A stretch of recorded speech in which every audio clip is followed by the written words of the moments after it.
செழிக்க வைக்கிறது இந்த உலகத்தில் இருக்கிற யாரோ ஒரு மனுஷனோட போட்டி போட்டு அந்த போட்டியில் உங்களை ஜெயிக்க வைக்கிற ஒரு நிகழ்ச்சி கிடையாது. உங்களுக்கு வைத்திருக்கிற அழைப்பை, உங்களுக்கு வைத்திருக்கிற நோக்கத்தை நீங்கள் முழுமையாய் செய்து முடித்து நீங்கள் மகிழ்ச்சியுடன் வாழ என்னென்ன வேணுமோ அது அத்தனையும் தேவன் தருகிறார். அதுதான் செழிப்பு. கடவுள் ஒன்றும் ஒரு போட்டி வச்சிடல. ரேஸில் உங்களை அப்படியே இறக்கி விட்டு இந்த ரேஸில் நீ முன்னாடி காட்டுறாம அவனை அப்படின்ற மாதிரி உங்களை இது பண்ணல. அது முதல்ல புரிஞ்சுக்கணும். அப்போ நம்ம போட்டி ஒன்றும் அம்பானியோட, அதானியோட, இல்லை எலன் மஸ்கோடலாம் கிடையாது. எப்பவுமே நான் அடிக்கடி சொல்லுவேன், நான் போட்டி போட்டு கொண்டே இருக்கிறேன். எனக்கு ஒரு போட்டியாளர் இருக்கிறார். அந்த போட்டியாளர் நான் தான். எனக்கு என் கூட தான் காம்படிஷன் இருக்கு, இன்னொருத்தரோடு கிடையாது. ஏன் அப்படின்னா எனக்குள்ள கடவுள் என்ன வச்சாரோ அதெல்லாம் நான் வெளியே கொண்டு வந்தேன்னான்னு தான் பார்க்க போறேனே தவிர இன்னொருத்தரோட என்னை ஒப்பிடும்படியாய் அளவிடும்படியாய் கடவுள் என்ன பண்ணவே இல்லை, வைக்கவே இல்லை. இன்னொன்று பாருங்க, நீங்க யாரோ ஒருத்தரோட பெரிய ஆள் ஆகணுன்றது இல்லை.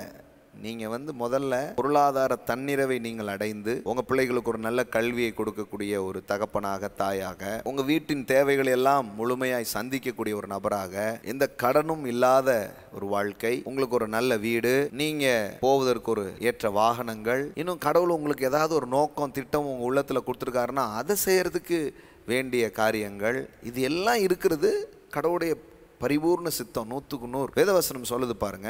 யாபேஸ்ன்ற ஒரு மனுஷன் இருந்தான். அவன் கடவுளை நோக்கி பார்க்கிறான். கடவுள் அவனை ஆசீர்வதிச்சார். அவன் உலகத்திலே பெரிய பணக்காரனானா அப்படின்றது இல்லை. ஆனா வேதவசனம் இப்படி பதிவு செய்கிறது, யாபேஸ் தன் சகோதரரை பார்க்கிலும் கனம் பெற்றவனாய் இருந்தான். நீங்க ஒரு பின்னணியிலிருந்து வர்றீங்க. உங்க குடும்பத்துல நீங்க தான் இயேசுவை விசுவாசிச்சு நீங்க வரீங்க. ஒரு ஊர்ல இருந்து நீங்க வரீங்க. ஒன்று ரொம்ப கன்ஃபார்முங்க. என்ன கன்ஃபார்ம் தெரியுமா? கடவுளை நம்பாத பின்னணியிலிருந்து கடவுளை நம்புகிற ஒரு நபராக நீங்கள் மாறி அவருடைய பாதைகளை நீங்கள் கற்றுக்கொண்டு, அவருடைய வழியை நீங்கள் கற்றுக்கொண்டு நீங்கள் வந்துட்டுருக்கீங்கன்னா ஒன்று ரொம்ப கேரண்டி, உங்கள் சொந்தங்களை விட தேவன் உங்களை மேன்மையாக வைப்பார்.